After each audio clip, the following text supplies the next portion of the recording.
अच्छा, एक चीज़ बताओ, प्रधानमंत्री जी को जब गुजरात के सरकारी स्कूल में जाके फ़ोटो खिंचवानी थी, उनको एक स्कूल पूरे गुजरात में ऐसा नहीं मिला जो फ़ोटो खिंचवाने लायक था।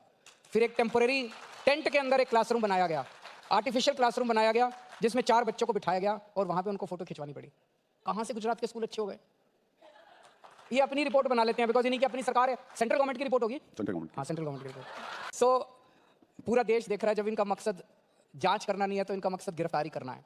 इन्होंने, जैसे मैंने कहा, नंबर 2, नंबर 3, नंबर 4 सबको गिरफ्तार कर लिया। अब ये केजरीवाल को गिरफ्तार करना चाहते हैं। आज मेरे पास कुछ वॉलंटियर्स का फ़ोन आया, वो कच्ची कॉलोनी में घूम रहे थे। उन्होंने फ़ोन करके बताया, सर यहाँ पे लोग आपस में चर्चा कर रहे हैं। लोगों ने कहा कि अपने केजरीवाल को बोल देना बिल्कुल नहीं जाएगा ईडी में। बहुत अच्छा कर रहा है जो वो ईडी में नहीं जा रहा। ईडी का मकसद, केंद्र सरकार का मकसद कोई जांच वांच करना नहीं है। केंद्र सरकार का मकसद केवल और केवल केजरीवाल को गिरफ्तार करना है। दोस्तों, एक नई डिबेट वीडियो में आपका स्वागत है। आज का इंटरव्यू देखेंगे अरविंद केजरीवाल, जो कि इस इंटरव्यू में बता रहे हैं कि उनके ऊपर कितने झूठे आरोप लगाए ईडी, सीबीआई, इनकम टैक्स के द्वारा, और उनको जेल में डालने की कितनी बड़ी साजिश रची गई। जो उन्होंने दिल्ली में काम किए, भाजपा सरकार की नींद खुल गई है कि क्या उनको अरविंद केजरीवाल को जेल में डाल के सारे मुद्दों को भुला देना चाहिए। आप इस पूरे इंटरव्यू को देखिए, एक शानदार इंटरव्यू, और कमेंट बॉक्स में अपनी राय रखिए। स्कूलों की थोड़ी बात कर लेते हैं। स्कूलों की जो व्यवस्था दिल्ली में लागू की गई, जब हम पूरे देश के स्कूलों में देखते हैं तो अभी एक रिपोर्ट आई थी जिसमें गुजरात को थोड़ा सा बेहतर बताया गया था स्कूलों के मामले में। ऐसा क्यों? वो रिपोर्ट मैंने तो नहीं देखी। ऐसी कौन सी रिपोर्ट है जो गुजरात के, मैं भी गया था स्कूलों में। अच्छा, एक चीज़ बताओ, प्रधानमंत्री जी को जब गुजरात के सरकारी स्कूल में जाके फ़ोटो खिंचवानी थी, उनको एक स्कूल पूरे गुजरात में ऐसा नहीं मिला जो फ़ोटो खिंचवाने लायक था। फिर एक टेम्परेरी टेंट के अंदर एक क्लासरूम बनाया गया, आर्टिफिशियल क्लासरूम बनाया गया, जिसमें 4 बच्चों को बिठाया गया और वहाँ पे उनको फ़ोटो खिंचवानी पड़ी। कहाँ से गुजरात के स्कूल अच्छे हो गए? ये अपनी रिपोर्ट बना लेते हैं, बिकॉज़ इन्हीं की अपनी सरकार है। सेंट्रल गवर्नमेंट की रिपोर्ट होगी? Central government. हाँ, सेंट्रल गवर्नमेंट की रिपोर्ट। क्या बढ़िया था गुरु। अरविंद जी, लेकिन आम आदमी के मन में जो सवाल है वो यही है कि अरविंद केजरीवाल इतने बुलाने के बाद क्यों नहीं जा रहे? कुछ गिरफ्तारी का डर है क्या? और आपकी पार्टी जो बार बार कहती है, हर बार जब सम्मान आता है, कि देखिए गिरफ्तार कर लेंगे, ये जो कहते हैं बार बार, ये क्यों कहते हैं? उत्सुकता है, उम्मीद है, या आपकी कोई स्ट्रेटेजी है? अरे कहना क्या चाहते हो? पूरा देश देख रहा है, जब इनका मकसद जांच करना नहीं है तो इनका मकसद गिरफ्तारी करना है। इन्होंने, जैसे मैंने कहा, नंबर 2, नंबर 3, नंबर 4 सबको गिरफ्तार कर लिया। अब ये केजरीवाल को गिरफ्तार करना चाहते हैं। आज मेरे पास कुछ वॉलंटियर्स का फ़ोन आया, वो कच्ची कॉलोनी में घूम रहे थे। उन्होंने फ़ोन करके बताया, सर यहाँ पे लोग आपस में चर्चा कर रहे हैं। लोगों ने कहा कि अपने केजरीवाल को बोल देना बिल्कुल नहीं जाएगा ईडी में। बहुत अच्छा कर रहा है जो वो ईडी में नहीं जा रहा। ईडी का मकसद, केंद्र सरकार का मकसद कोई जांच वांच करना नहीं है। केंद्र सरकार का मकसद केवल और केवल केजरीवाल को गिरफ्तार करना है। तो इनका मकसद जांच से कोई, आज ईडी, सीबीआई, इनकम टैक्स, इन एजेंसीज का मकसद कोई जांच तो रह ही नहीं गया। जगह जगह ये एजेंसीज का इस्तेमाल करके पार्टियों को तोड़ रहे हैं। एनसीपी को तोड़ दिया, शिवसेना को तोड़ दिया, सरकारें गिरा रहे हैं, एमएलएज को एक चीज बताओ, शिवराज सिंह चौहान बड़े कद्दावर नेता होते थे, छोटे मोटे नेता थोड़ी थे हमारे देश के। 3 टाइम्स चीफ मिनिस्टर थे, 3 या 4 टाइम्स चीफ मिनिस्टर थे, 3 टाइम्स। वसुंधरा राजे जी कद्दावर नेता होती थी, एक झटके में उठा के उन्होंने शिवराज सिंह चौहान को परे कर दिया। एक झटके में उठा के उन्होंने वसुंधरा राजे को परे कर दिया। मैं आपको गारंटी के साथ कह सकता हूं, अगर ईडी नहीं होती तो आज इन दोनों ने अपनी अलग पार्टी बना ली होती और बीजेपी की नाक में दम कर दिया होता इन दोनों ने। ईडी से डरा डरा के आज केंद्र सरकार चली ईडी से रही है। इस पार्टी को तोड़ दो, उस सरकार को गिरा दो। ये क्या है? ये जनतंत्र नहीं है। हमारे देश के लिए बहुत खतरनाक है जो भी हो रहा है देश के अंदर। देश संकट में है। अरविंद जी, तो आज आप इस मंच पे कह रहे हैं कि ईडी सम्मन भेजती रहे, आप नहीं जाएंगे? मैं वही करूंगा जो कानूनी रूप से जायज है। अब मैं कानून पे आ जाता हूं, पॉलिटिकल बात छोड़ दीजिए। मैं कुछ सम्मन पे नहीं गया। ईडी ने मेरे खिलाफ कोर्ट में केस कर दिया। अब मैं कोर्ट में जाके कोर्ट को बताने वाला हूं कि कैसे ईडी के सम्मन इल्लीगल हैं। मेरे वकीलों ने बताया कि ईडी जो सम्मन भेज रही है वो इल्लीगल है, कानूनी रूप से सही नहीं है। मैं कोर्ट में जाके बताऊंगा। तो अब जब तक खुद ही ईडी वाले कोर्ट में गए, जब तक कोर्ट का ऑर्डर नहीं आ जाता तो ईडी को इंतजार करना चाहिए। वो ईडी कोर्ट के, भाई आपको कोर्ट पे यकीन नहीं है क्या? आप ही तो गए हो कोर्ट में, कोर्ट पे भरोसा रखो, कोर्ट का जजमेंट आ जाने दो। कोर्ट का जजमेंट आने तक इंतजार नहीं करते। रोज कल एक जवाब दिया, आज फिर एक समन आ गया, कल फिर एक समन आ जाएगा। तो ये तो एक तरह से तमाशा बना रखा है इन लोगों कोर्ट ने। कहेगा तो जाएंगे आप? कोर्ट कहेगा तो जाएंगे, कोर्ट कहे तो सही। इनके समन्स जो है वो बिल्कुल इलीगल है। और क्यों इलीगल है मैंने इनको कानूनी जवाब दिया है, लेकिन मेरे ऑब्जेक्शंस का वो जवाब ही नहीं देते। Emotional, damn it! Arvind ji, जब आपने कोर्ट की बात की तो आपके उप मुख्यमंत्री मनीष सिसोदिया जेल में हैं, बेल नहीं मिल पा रही है उन्हें। क्यों ऐसा हो रहा है कि आप अदालत के सामने ऐसी बातें नहीं रख पा रहे कि वो निर्दोष हैं और कम से कम बेल तो दे ही दीजिए? दो चीजें हैं। सुप्रीम कोर्ट में जब ये केस चला, आपने देखा होगा, सुप्रीम कोर्ट में जज साहब ने बार बार कहा कि ईडी के पास कोई सबूत नहीं है, ईडी के पास कोई सबूत नहीं है, कोई सबूत नहीं है, कोई रिकवरी नहीं है, एक पैसे की रिकवरी नहीं है, ये केस 2 मिनट के लिए नहीं टिकेगा। ये तो उनकी लाइन थी, ये केस 2 मिनट में नहीं चलेगा। ईडी के केसेस में जमानत क्यों नहीं मिल रही लोगों को? किसी को नहीं मिल रही जमानत ईडी के केस के अंदर, क्यों नहीं मिल रही? अभी तक देश का कानून ये होता था, क्रिमिनल लॉ ये होता था, you are innocent till proved guilty. अगर आपके ऊपर कोई आरोप लगा, आपके ऊपर कोई एफआईआर हुई, आपको गिरफ्तार करते थे, आपसे पूछताछ करते थे, और पूछताछ के बाद 10-15 दिन के बाद आपको बेल मिल जाती थी, आप घर आ जाते थे, फिर आपके ऊपर मुकदमा चलता था। मुकदमे में अगर आप दोषी पाए जाते थे तब आपको सजा होती थी और आप जेल जाते थे। अब ये पूरा कानून इन्होंने ईडी में पलट दिया। अब इसमें हो गया you are guilty till proved innocent. इस कानून में इन्होंने लिख दिया, इस कानून में इन्होंने ये लिखा है कि आपके ऊपर आरोप लगेगा, आपके ऊपर एफआईआर होगी, झूठा सच्चा जो मर्जी आरोप लगा दें, आपको गिरफ्तार कर लिया जाएगा। और आपको बेल तब तक नहीं मिलेगी जब तक आपका मुकदमा पूरा नहीं हो जाता और आप इनोसेंट प्रूव नहीं हो जाते। मुकदमे तो इस देश में 15-15 साल चलते रहते हैं, तो 15 साल तक आप मनीष सिसोदिया को जेल में रखोगे? तो ये बेल इसलिए नहीं मिल रही कि वो दोषी हैं, बेल इसलिए नहीं मिल रही कि उन्होंने ये पूरा कानून पलट दिया। इसीलिए ईडी की वजह से आज पार्टियां टूट रही हैं। आप पहले जो कानून था, भाई आपने एफआईआर करी, आप गिरफ्तार कर लो मुझे, मेरे से पूछताछ कर लो, 10 दिन में 15 दिन में मेरे को बेल मिल जाती थी। अब बेल तब तक नहीं मिलेगी जब तक पूरा मुकदमा ट्रायल पूरा होके आप इनोसेंट प्रूव नहीं हो जाते। ये तो गलत कानून है। तुम्हें शर्म है? कुछ शर्म आया है?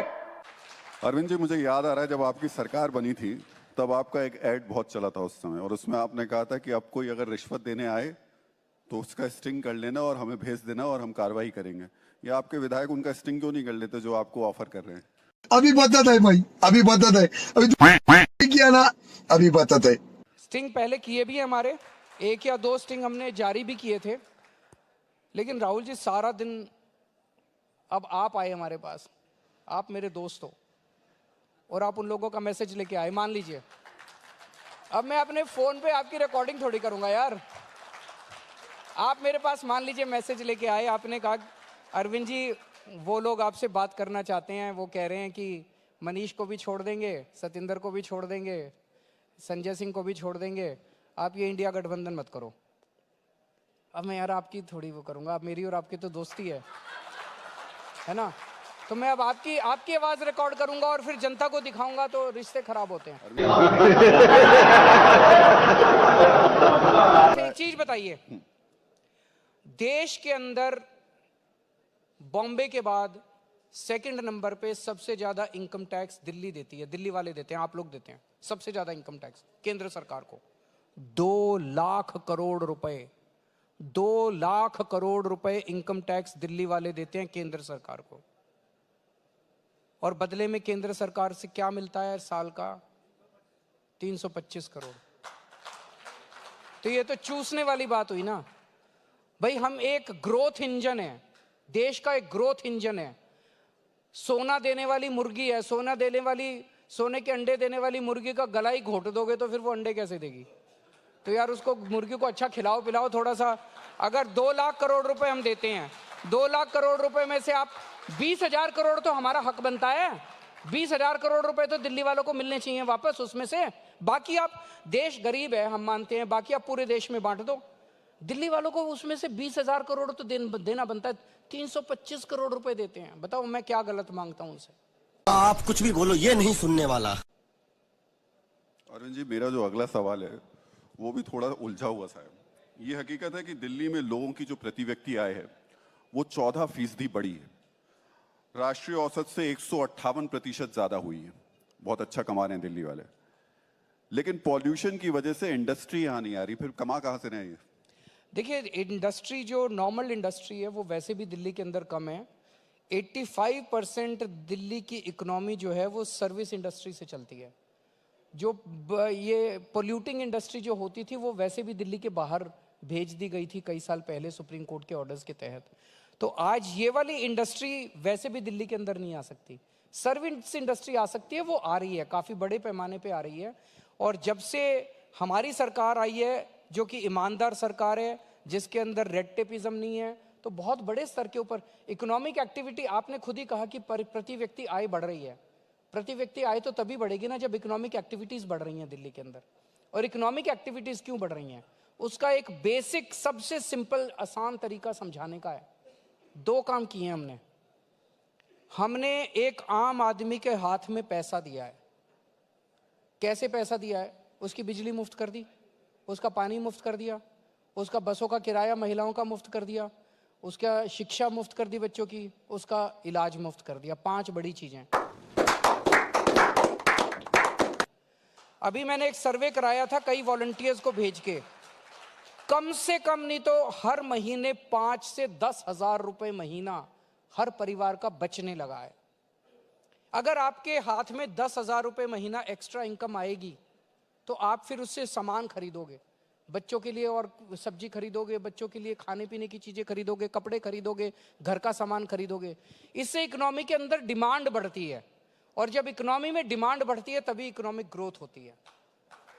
दूसरा, हमने आने के बाद दिल्ली के अंदर मिनिमम वेज पहले 7,000 या 8,000 होता था, हमने आते ही 15,000 कर दिया, डबल कर दिया मिनिमम वेज। जब मजदूरों के हाथ में पैसा आएगा तो वो पैसा खर्चेगा मार्केट में जाके, और जब पैसा खर्चेगा तो डिमांड क्रिएट होती है और उसी से इकोनॉमिक ग्रोथ होती है। अभी तक 75 साल के अंदर सिस्टम ये था trickle down impact. Trickle down impact में होता था अमीरों को और अमीर बनाओ, अरबपति को और पैसे दे दो उसके हाथ में, वो फिर फैक्ट्री खोलेगा और वो फैक्ट्री खोलेगा, उससे लोगों को जॉब मिलेगा। अरे जब खरीदने के लिए पैसे नहीं होंगे तो फैक्ट्री कहां से खुलेंगी? पहले खरीदने के लिए डिमांड तो चाहिए इकोनॉमी के अंदर, वो डिमांड हम लोगों ने क्रिएट की है दिल्ली के अंदर। आज पूरे देश में सबसे कम महंगाई दिल्ली के अंदर है। क्यों? हमारी बिजली फ्री, पानी फ्री, बसों का किराया फ्री, शिक्षा फ्री, स्वास्थ्य फ्री। तो ये दिल्ली केंद्र सरकार का डेटा है। एवरेज पूरे देश में महंगाई दर 6% है। उत्तर प्रदेश में, गुजरात में 7.5% है। दिल्ली के अंदर महंगाई दर 3% है, सबसे कम है देश के अंदर। अरविंद जी, क्योंकि आपकी टक्कर जिन लोगों से है, यानी कि बीजेपी से है, वो अपना टारगेट 400 पार बता रहे हैं, 370 अकेले बीजेपी बात कर रही है। वो तो बकवास कर रहे हैं।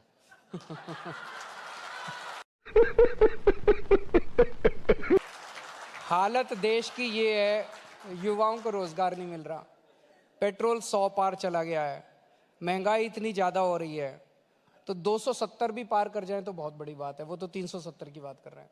मतलब आप कह रहे हैं कि पूर्ण बहुमत भी नहीं मिल पाएगा? मतलब हालत तो देश के अंदर, हालत तो यही है। नाराजगी, केंद्र सरकार से नाराजगी इतनी ज्यादा है कि एक वो इंडिया शाइनिंग भी हुआ था। इंडिया शाइनिंग में भी उन्होंने कहा था देश बड़ी तरक्की कर रहा है और ये, और वो लोगों ने बता दिया तरक्की कितनी कर रहा है। तो आज भी ये वही माहौल बनाने की कोशिश कर रहे हैं कि ये विश्व गुरु बन गए हैं, ये कर रहे हैं, वो कर रहे हैं। आम आदमी की जिंदगी के अंदर जरा सा भी सुधार नहीं हो रहा है। एक फॉल्स परसेप्शन क्रिएट किया जा रहा है, इवेंट मैनेजमेंट हो रहे हैं। जनता की जिंदगी जब तक नहीं सुधरेगी तब तक कैसे काम चलेगा? अरविंद जी, राम मंदिर का मुद्दा तो प्रभावित करेगा? नहीं, अच्छा है, राम मंदिर होना चाहिए। हमने भी उस टाइम, मैं भी गया था अपने पेरेंट्स को लेके, अपनी पत्नी को लेके, मान साहब भी गए थे। मान साहब, भगवंत मान जी अपनी माता जी को और अपनी पत्नी को लेके गए थे। सबकी श्रद्धा है, 140 करोड़ लोगों की श्रद्धा है राम मंदिर के अंदर। पर राम मंदिर के नाम पे वोट नहीं मांगने चाहिए, वो गलत बात है। पर्सनल श्रद्धा की बात है। मैं राम जी का भक्त हूँ, मैं हनुमान जी का भक्त हूँ, मैं शिव जी का भक्त हूँ। ये मेरी पर्सनल श्रद्धा है, सबको अधिकार है। 2014 के जो अरविंद केजरीवाल थे, वो जब बात करते थे तो बिजली, पानी, शिक्षा, इन सब की बात करते थे। 2023 तक आते आते अरविंद केजरीवाल सॉफ्ट हिंदुत्व की बात करने लगे। उन्हें भी मंदिर में, उन्हें भी पूजा पाठ करते हुए दिखाना पड़ा। ना, बिल्कुल नहीं है। आप मुझे जानते नहीं हो। मैं तो बहुत पहले से जानता हूँ आपको। ना आप मेरे को मैंने कभी आपको बताया ही नहीं कि मैं किस किस की भक्ति करता हूँ, किस किस की भक्ति नहीं करता। ना आप, अरे बाप रे, ये तो धोती खोल रहा है। ना आपने कभी मेरे से पूछा और ना कभी मैंने आपको बताया। आप मेरे घर आते तो मैं आपको बताता कि ये हमारे घर में मंदिर है, यहाँ पे मैं अपने माता पिता के साथ, पत्नी के साथ यहाँ पूजा करता हूँ। अब अगर मैं राम मंदिर चला गया, मैंने तो कोई उसका ढिंडोरा नहीं पीटा चारों तरफ, मैं तो गया और आ गया भक्ति करके, ना मैंने कोई ढिंडोरा पीटा। तो मैं अगर वहाँ चला गया, पूजन कराया, उनका आशीर्वाद ले आया भगवान जी का, तो इसमें क्या गलत है? कहते हैं ये सॉफ्ट हिंदुत्व है। ये मेरी अपनी श्रद्धा है, मेरी अपनी भक्ति है। ये कोई हिंदुत्व, सॉफ्ट हिंदुत्व, हार्ड हिंदुत्व, ये टर्म्स तब आती हैं जब आप हिंदुत्व के जरिए वोट लेने की कोशिश करते हैं, जब आप हिंदुत्व के जरिए अपने भक्ति की नुमाइश करते हैं, जब आप, वो सही नहीं है। ये बड़ी अच्छी बात कही आप।